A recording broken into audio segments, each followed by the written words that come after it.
friends, it's Rachel. Welcome back to my channel. Today I'm going to be sharing with you all how I've set up the B6 Common Planner from Sterling Ink as my main planner and as my bullet journal. So if you've been following along on my channel so far this year, you'll know that for most of 2023, I was using the Hobonichi Cousin Avec as my main planner and using either the Hobonichi Weeks or a standard traveler's notebook as an on-the-go or companion planner. This is a system I've been using for a couple of years now, and it largely works for me, but during busy periods of our lives, busy seasons of life, it always starts to feel a little bit overwhelming, and I end up just using one or the other. And that was happening in May, and I was feeling like I wanted to consolidate planners, and so I ended up moving everything into the Hobonichi Weeks. But the Hobonichi Weeks always ends up feeling a little too small for all of my planning needs. And so as I was experimenting with the weeks, I remembered that I had a B6 Common Planner lying around, and I decided to give the B6 Common Planner a try. So I had picked one of these planners up back in the fall of last year, or I had pre-ordered it in the fall of last year when Catherine had originally opened pre-orders for the B6 Common Planner. And when I bought it, I didn't have any plans for what I was gonna do with it. I just wanted to see it and get my hands on it. I was really excited to see Catherine from Sterling Ink moving into designing planners. I'm a big fan of her shop and I love her aesthetic, and I really just wanted to see what her planner looked like in person. And then I was playing around with the idea of using it for a journal and used it for a couple of days here and there in early January, but didn't really use it consistently and just put it on my shelf. And so as I was trying to work through my planner discontent in May, I decided the B6 Common Planner could be the answer to my problem, since it was feeling like the Hobonichi Weeks was too small, but the A5 Cousin was too big to take with me everywhere. And so I ended up setting this up in May, and I moved in on June 1st. It is now the end of July, and I have been using this consistently since then. So I'm really excited to share the setup with you all and also flip through the pages that I've used so far in here over the last few months. So I have the B6 Common Planner in this B6 Appunto from Giglio Firenze. This is the Apoca Purple. I love this tone of deep purple, and Giglio is one of the few companies that sells this tone of purple. If you know of others, please leave them down in the comments. I'd be really excited to find other purple planner covers. Purple is my favorite color. This specifically, like this type of deep purple, is by far my favorite. And so I was really excited to add this to my collection. I had been kind of hesitant about buying a nicer B6 cover for a while, because it felt like there weren't a ton of B6 notebooks on the market. But over the last year, so many small businesses have been putting out great planner and notebook products, including Sterling Ink and Planner Monkey Co., Sweet Freckle Designs, and a bunch of others, Paper Test Designs. And so it felt like having a B6 cover in my collection wouldn't go unused. And so I picked this up and I love it. I love having this type of cover because I can carry a lot of stuff with me in the pockets and in the big back pocket and a pen, and it feels very functional to just throw this in my bag and have all of what I need to plan on the go with me. So here on this first page, I just put down some stickers that I had lying around. I was trying not to buy too much for this setup, especially since I ended up picking up a B6 cover. And so I was just using stuff that, like I said, I had in my sticker stash, and I like the way this turned out. I just wanted like a nice place to land when I first opened this cover. And then in this first page, I use this as an inbox. I usually keep a bunch of sticky notes here, and if something pops up or I want to quickly jot something down, I'll come here and then I'll process it later when I have a chance. So on this first page, I marked our pay dates, my work holidays, and my vacation days. I also am planning to mark off any days I take a sick time, either because I'm sick or my son is sick. And I should say here that I back planned a little bit here. Like, I wanted to see all of these things for the full year so far. And I back planned in for some of the collections and trackers I've set up here, but I didn't do much back planning. I ended up using the Hobonichi Cousin through the end of May, and it's complete for those 5 months. And so I'm just gonna archive that, put it on my shelf. I know I'm not gonna throw it away. And so in my mind, there's no real need to back plan here because I already have all of that planning in the Cousin that's gonna go on my shelf anyway. But there were some things that I wanted to see for the full year, and so I did back plan a little bit. And then with the Common Planner, you get these 2 blank pages at the very front. And I decided to use these to list out my 2023 goals for the year. I also put my word of the year here. And then I can't remember where I got this idea from, but if I remember, I will note it down in the description box below. But I put planner intentions here, which I really like the idea of whenever I set up a new planner, just trying to ground myself and like, what am I trying to do here? And what am I hoping to get out of this planner? So here we get a goal breakdown. I was really excited about this page and thinking about my goals in this way that I know is reflective of how Catherine from Sterling Ink Goal plans. I've long followed her YouTube channel where she shares her planners and journals sometimes. And I was really inspired by the way she approached goal planning, but never ended up sort of like revising how I was goal planning. And I was excited to give this layout a try. But that said, I still haven't gotten around to like filling it out, but I know I will at some point. And I really like having this in the front here.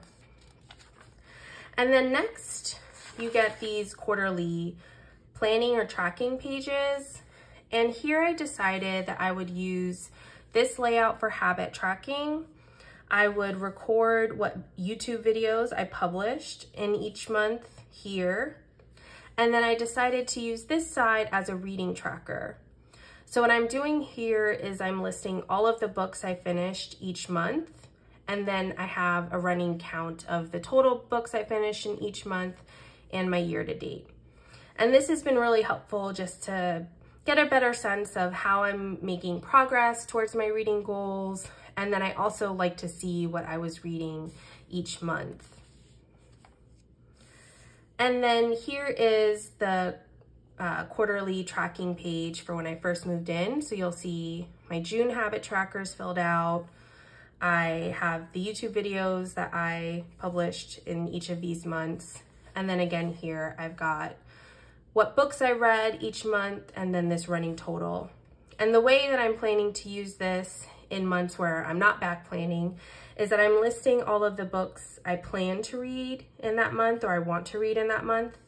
And then I half check this off when I start reading the book, and then I fully color in this box when I finish the book.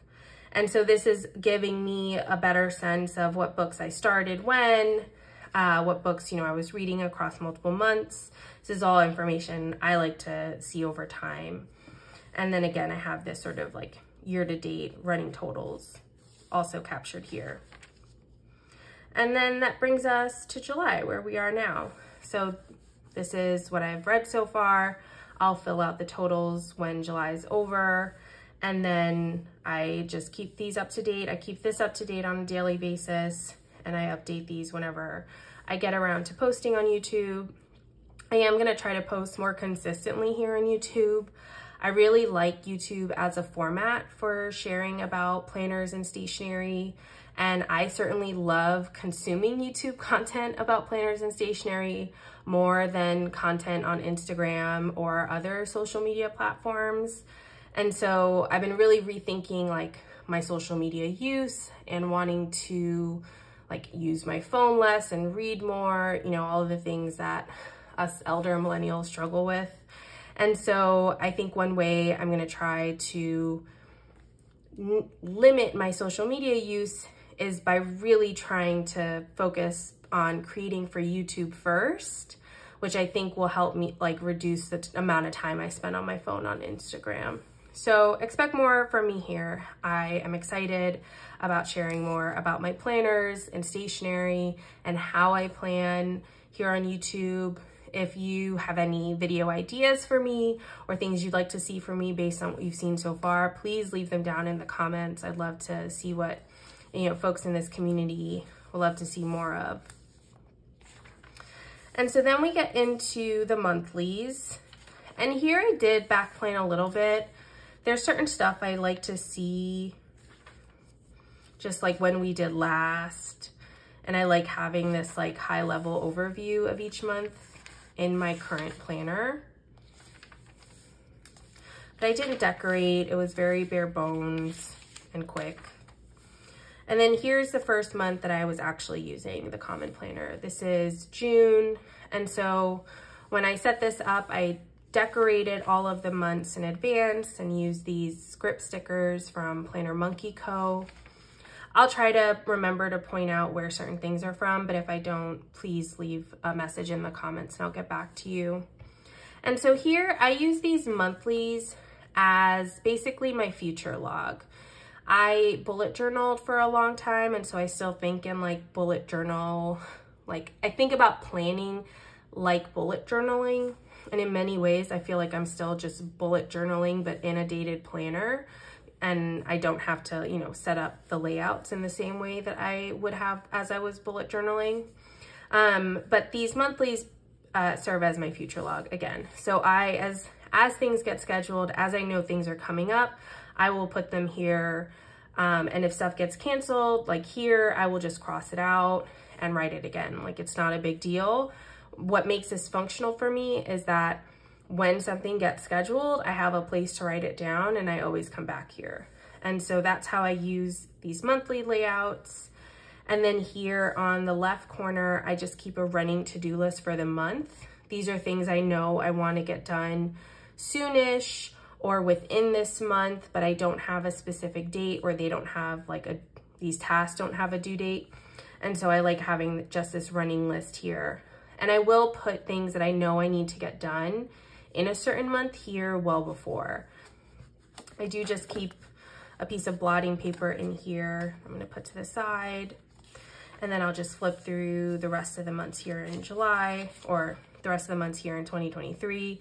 The types of things I write in here, you know, birthdays, high level events, appointments, reminders, anything that's coming up that I want to remind myself of. And I do put work stuff in here. Like I have a separate work planner that has a lot more details in terms of projects I'm working on and my like daily work tasks. But high level work stuff always ends up in here just because I need to know, you know, do I have to be in DC for a conference? Do I have to travel? Do I have some like big deadline coming up? I keep the high level work stuff here because it helps me plan out my life broadly. And then I have all of the detailed work stuff in a separate planner because I don't want like, you know, I have a lot of stuff going on at work and I take a lot of notes and I will write a lot in terms of like, you know, a project task list.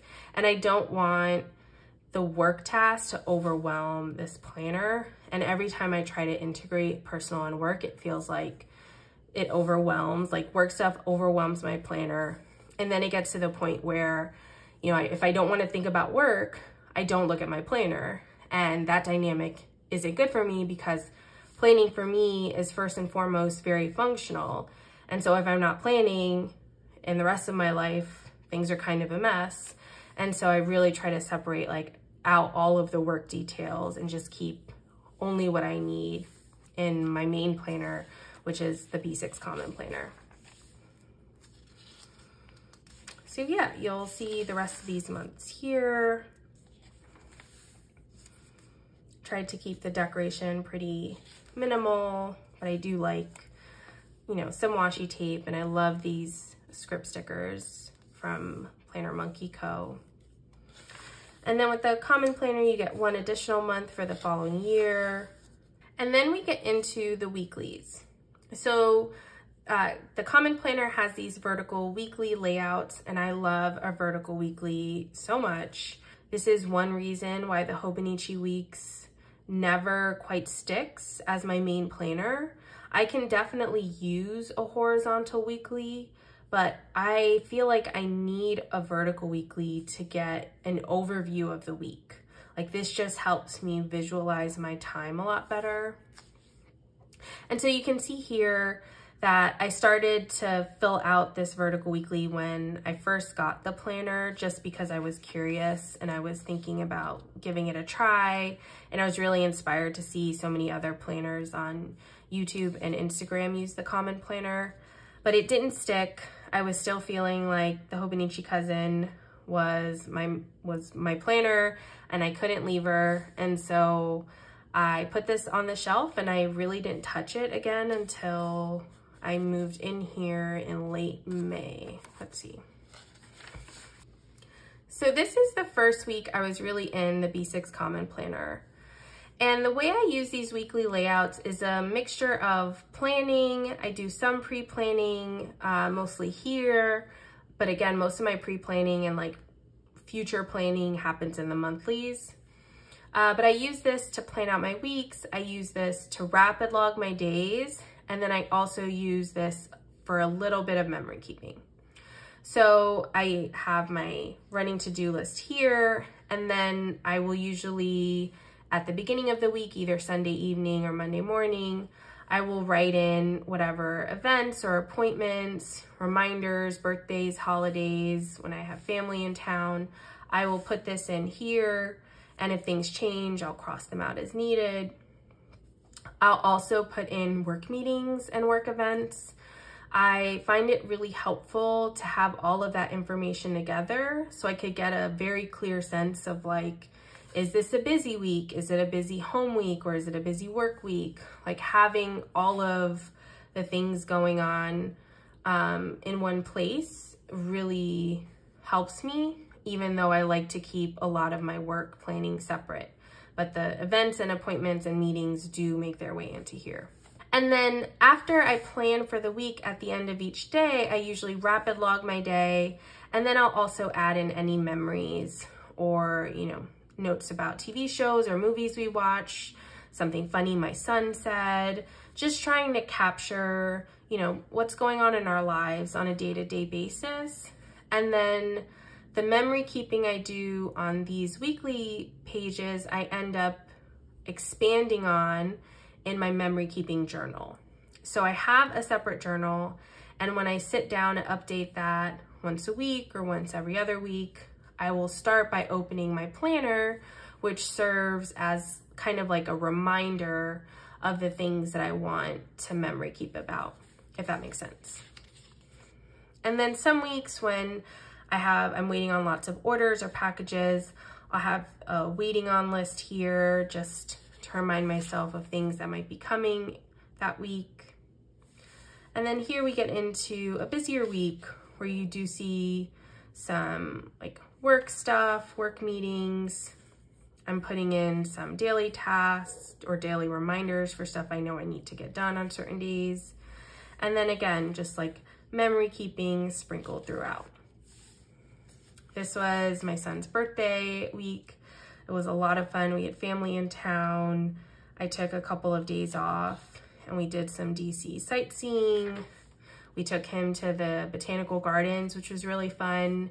If you're in DC with a toddler, there's this great children's garden where kids can garden and play with, play with water, play with dirt, do all the things that toddlers like to do in a garden.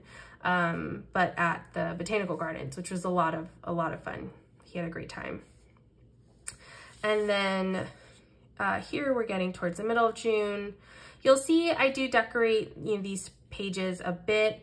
I've been trying to be more minimal, mostly because the B6 size is smaller than the A5 size. And so I've just been cautious about decorating these pages too much because I want this to feel functional first and foremost.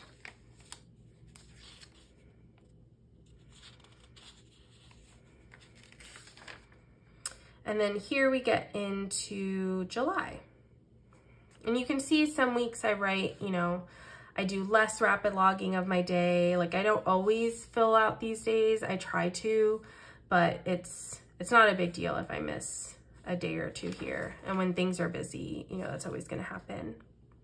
And then this gets us to, actually no, this is last week. And you'll see, yeah, like I didn't even fill out this Sunday. And I might go back now that I'm seeing this and jot some things in, but it's not a big deal when I miss stuff here, or I miss, you know, I'm not planning in here as much as I usually do. This gets us to the current week. I'm filming this on Saturday, the 22nd. And you'll see like the weeks are get more filled up as the week goes on, with tomorrow staying pretty blank for me at this point. So yeah, that's how I use the weekly layouts. So from there we get into the dailies, or with the B6 Common Planner, these are just blank pages, which I love. This is my favorite thing about the Common Planner. So you'll see, like I said, I didn't start using this until June 1st, but I had been playing around with this notebook just because it's beautiful and it was sitting on my shelf. And so I had a bunch of just random note pages and stuff I had jotted down. I did play around with using this back in January, but it didn't stick.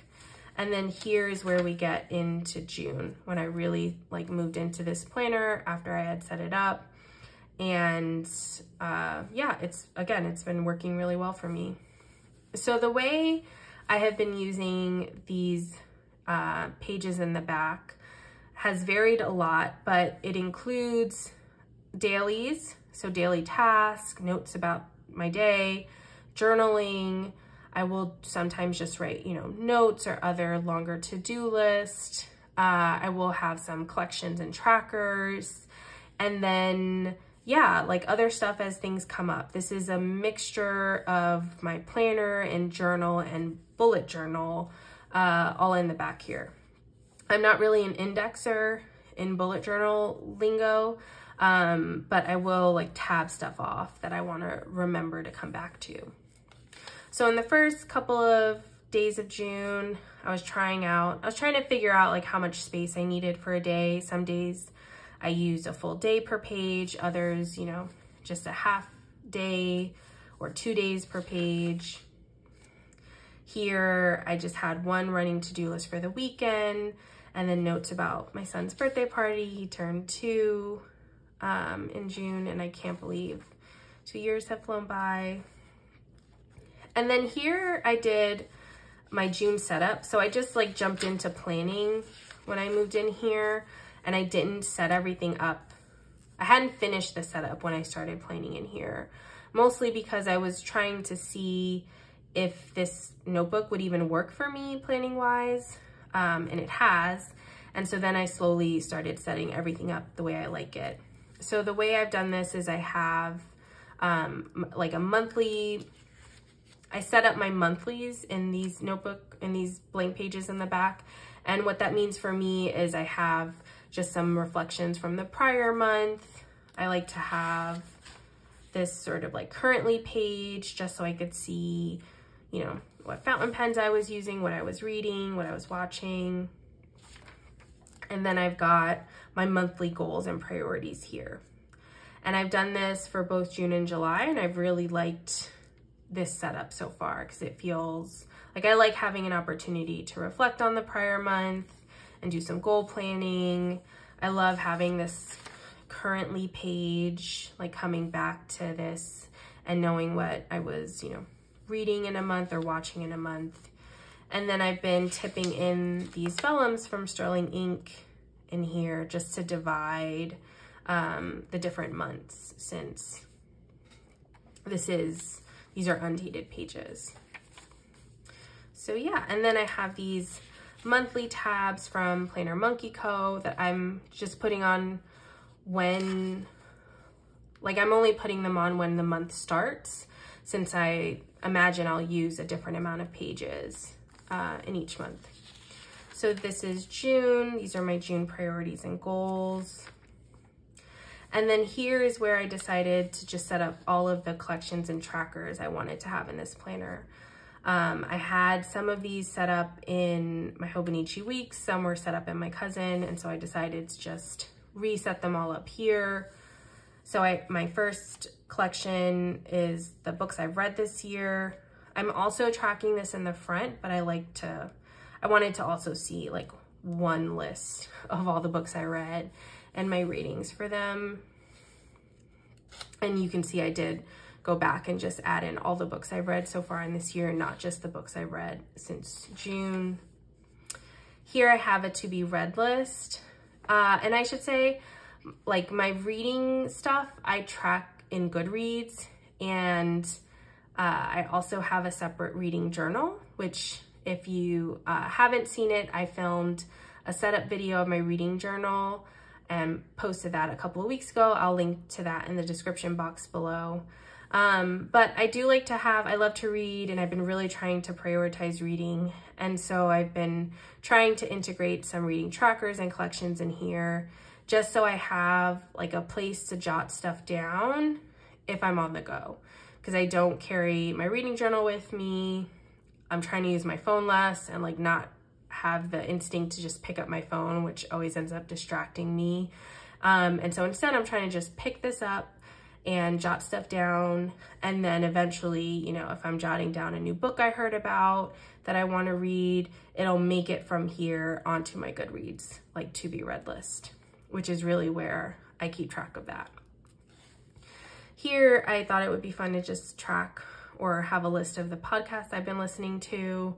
I feel like sometimes I get into a podcast rut, and so having like a list of the different podcasts I've listened to and enjoyed this year helps remind me of stuff, like of different podcasts that I haven't come back to in a while.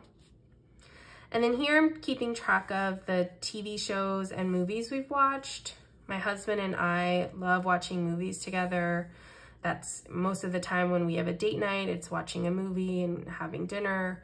And so I love keeping track of the movies we've watched, because this also kind of serves as a reminder of like date nights we've had together. And I also love keeping track of the TV shows I've watched in the year. And my rating system is very simple. I decided not to have anything too complicated. And so I just put a star next to the movies or TV shows I would watch again. And then here I have a wish list, which I've divided up this 2-page spread. So I have a section for me, a wish list of home stuff that I want to get for our house. And then these are more like gift ideas for my husband and my son. And then of course I have like a separate stationery wish list, because we all know the stationery wish list could easily take up like both of these pages or consume my personal wish list. And I'm really trying to separate them out, because there's other stuff I want to buy for myself. And this is a good reminder, like there's other stuff I need to pick up, and I can't spend all my fun money on stationery, even though I would like to. So here I thought it would be fun to have a seasonal bucket list for our family. I haven't filled out the summer one yet, but I'm still gonna do that, because we still have August and September. September's still technically mostly summer. And I like having a bucket list because it just serves as a reminder of like fun stuff I wanna do or we wanna do. You know, life with a toddler, and my husband and I both work. Life can constantly feel very busy, and I feel like having these types of lists serves as nice reminders as we're thinking about, or they give us good ideas as we're thinking about like, what do we want to do this weekend, or what do we want to do this month? Like, I imagine these lists will really help us plan out the types of fun stuff we want to do together as a family each season. Even though I haven't gotten around to summer yet, because summer has been really busy so far, but in all good ways. And then here I also included just like a non-seasonal, just family bucket list. And I was planning to just jot down, you know, stuff I want us to do or stuff we want to do, just some ideas that weren't tied to the season, like have a place to jot that type of stuff down. And then the last, or I think the second to last, set of trackers I've set up is an adulting log and a parenting log. I haven't used these yet, and I didn't use them I set both of these trackers up in the Hobonichi Cousin, or excuse me, I think the Hobonichi Weeks. See, I didn't remember where any of my trackers were, which is why that 2-planner system wasn't working for me. But I had set these up, and I haven't used them so far in 2023 in any of the planners I've set them up in, but I keep setting it up because I feel like it could be helpful. And the idea here is to just, you know, have a running to-do list of the things that I know I need to do to be a functioning adult. So, you know, making sure I go get a physical, making sure that I get my eyes checked, things like that for myself. And then the parenting log being something similar. So just a reminder of like when we last went to the dentist, when I need to call to make a pediatrician appointment. Right now, some of that stuff is in my phone, but I thought it would be helpful to see it here in list format, and I'm still optimistic I will get around to using this in a way that's helpful for us. And then the last spread I set up is this brain dump page. So what I've put here are just tasks or ideas or things that I want to do eventually. Like these are all tasks that are not time sensitive or don't have any due date, but are things that I know I want to get done eventually. And then what I'm trying to do is turn back to this as I'm planning for each month, and then move some of these tasks onto the monthly spread where I have like a running to-do list here. So that's my plan for how I'm going to use this. And then here we get into more June. So you'll see that I was really playing around with trying to figure out like how much space I need for each day. And I really love the undated pages. I know I said that before and I'll keep saying it, but this feels so much more flexible to me relative to the Hobonichi Cousin. So here I was planning out all the things we needed to get done for my son's birthday party, making a grocery list. Here I ended up using a day per page. It was really, you know, just pen and paper. Like I like to decorate. I have lots of stationery and washi tape and stickers, and I find decorating my planner to be really fun. But, you know, sometimes I don't get around to it, and that's fine. And I still plan even if I only have available to me a pen. Which is what I carry with me with this planner all the time. So here it was just pen and paper, a to-do list, some journaling, more journaling on Saturday and Sunday. And then here I decided to do a little memory keeping spread about my son's 2nd birthday. We had a really fun couple of days. I didn't have, oh, I know why I did it here. Because I have like a separate memory keeping journal, but I had a lot of family in town that weekend, and my brother was staying with us, and my office doubles as our guest room. And so I didn't have access to all my stationery, and all I had was this planner and a couple of fountain pens. And so I decided to just do that memory keeping here, and it was really fun. And I ended up, you know, doing some additional memory keeping around my son's birthday in our family journal. But this was fun when, you know, when you get the itch to sit down and journal and play with stationery. And this was all I had, so this is what I used. And then, yeah, here we have more dailies. I usually on the weekends feel like I only really need a day per the weekend, where I have, you know, things I want to get done and some journaling for each day, some daily to-do list. Here I was trying to figure out my planner lineup, my planner and journaling lineup, a list of YouTube videos I want to publish.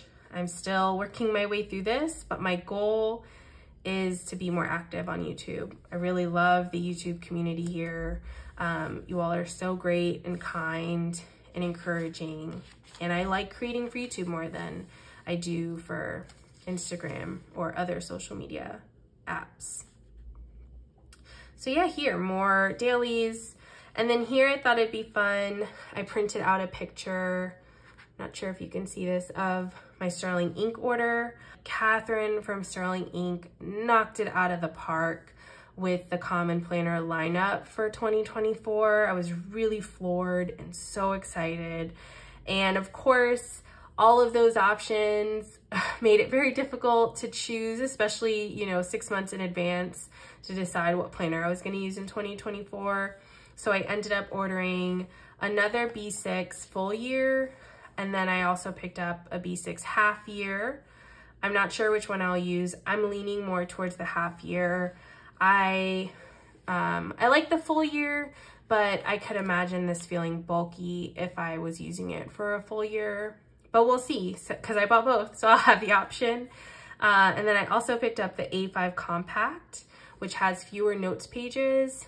I'm thinking I'll use that as my work planner. And then I also picked up the Passport vertical planner, just because I don't know. I didn't have even a reason for it. I don't really use a Passport, but I want to use the Passport traveler's notebook as my wallet.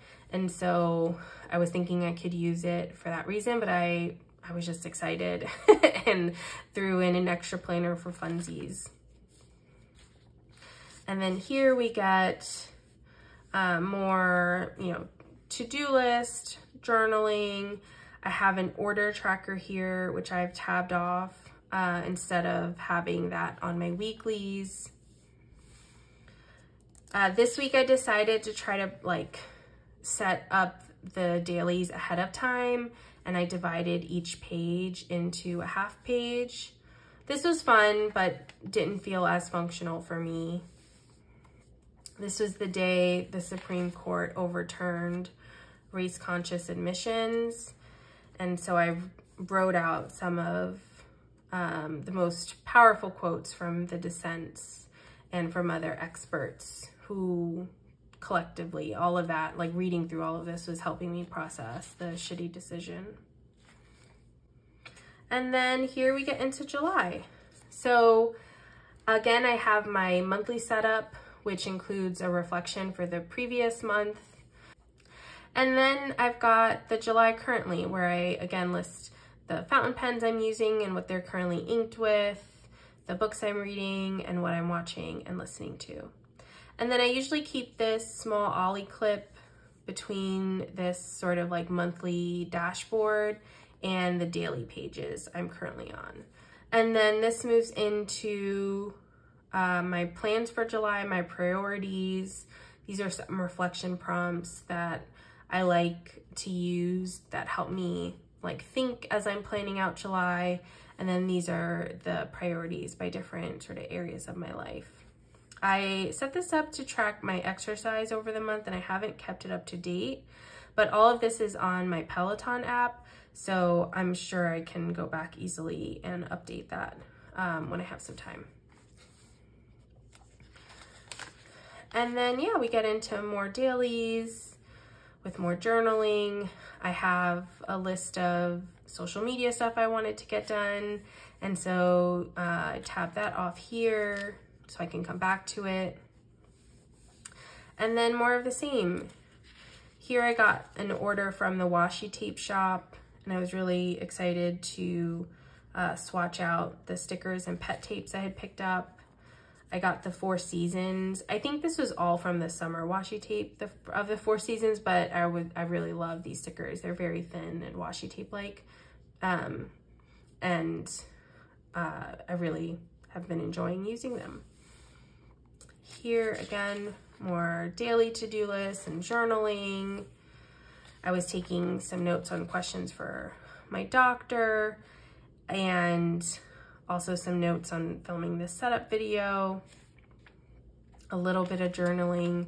I started playing Zelda and thought it would be fun to have a video game log, which is making me think I should get, I should tab this off. And then, yeah, we get into more dailies. Sometimes I like to write quotes from things I'm reading. All of these stickers are from Sterling Ink. So these are the last few dailies that I have in here from this most recent week. And I set these up a little bit differently. Here I was thinking I would use a day per page like I used to use in the Hobonichi Cousin, where I'd have my schedule, some task lists, and then I'd use the rest of the blank page or the blank space to journal. It didn't quite shake out like that. It ended up being a really busy week and I didn't get much journaling time in, as you can see, but that's okay. I have lots of space in this planner to play around with, especially because I didn't use it for several months and this is the full year version. So I'm like really not concerned about running out of pages before the end of the year. Yeah, and then that gets us to today, where again, I just have like my running to-do list for the weekend, and then I'll usually journal and memory keep in this blank space. So the last B6 accessory I picked up was this pencil board from Lauren Phelps Designs. This is the peonies version. I've gotten really used to using pencil boards since using Hobonichi planners, and I've been using Hobonichi planners for the last several years, so I was feeling like I needed a B6 pencil board for this setup to feel complete. And Lauren Phelps Design was really one of the only few I found with the B6 size, and I love this. So that is my B6 Common Planner setup. If you have any questions about anything you saw here, please make sure to leave them in the comments down below. And if you've hung out with me this long, thank you so much for spending your time with me. Talk to you all soon. Bye now.